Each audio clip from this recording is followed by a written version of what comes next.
مع الشاعر الأستاذ كبير الشاعر الكبير شاعر العامية المصرية الأستاذ سمير عبد الباقي.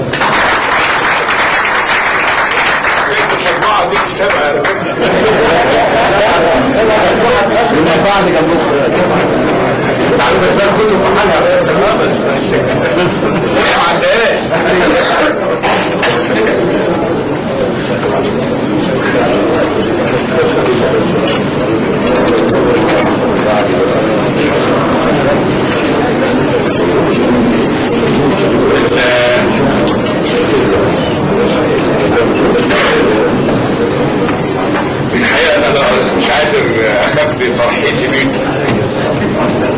رغم أنف الماتش الكورة ورغم أنف يعني الزعيم وعادل إمام جنبينا هنا في الكورة يعني وقعنا بين فكين إيه إنما مع ذلك أنتوا جيتوا عشان الشعب. يعني انا متأكد ان مش حد جه هنا الا عشان يسمع، وده شيء جميل في اعتزازنا. وكان الواحد في الاول زعلان كده ان هم عزلوا الشاعر في الحاره وقال لك الشعراء يروحوا ياكلوا بعض من حته بعيده ويبعدوا عن الناس، انما الناس جم وانتم الناس ايها الشعراء.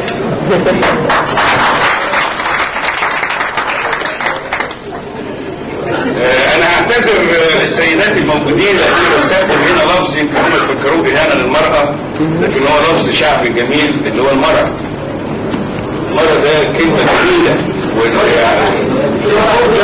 فالقصيده اسمها احوال النساء احزان الرجاله، خصوصا ان الستات كتير هنا والرجاله كتير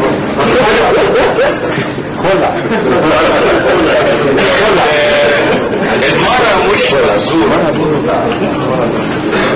المرأة مش مصورة، لكن الراجل طول عمره بيتشكك ويخاف كل ما وضحت له الصورة. المرأة جوهرة من طرح البحر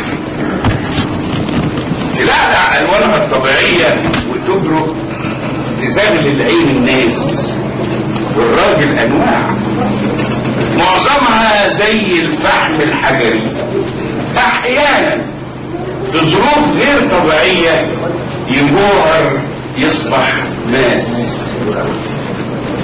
المرأة بستان ورد جنينة مواسمها ما تتعدش بسنين وشهور، في عز الحر في عز البرد تفتح على أغصانها زهور، والراجل غير مغرور أول ما يتم حصيده ويقول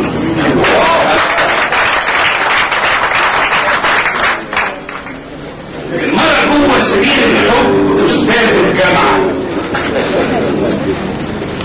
المرأة جوه سبيل الحب أستاذ الجامعة لها حضور ومشاعر أكثر من عقلة، وجميع الرجالة تلامذة مخاليل وعواطف هادئة.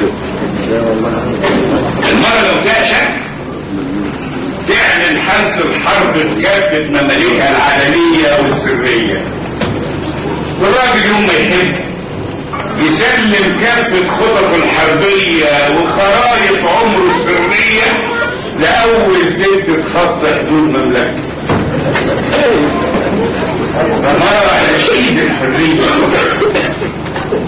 المرأة نشيد الحرية في سجون الدكتاتورية، ميادين مفتوحة مليانة بالأطفال شايلين بالونات ورايات بترفرف زي ديول فساتين، حتى لو اتخبت تحت ملايات الكبت باسم التقاليد او باسم الدين.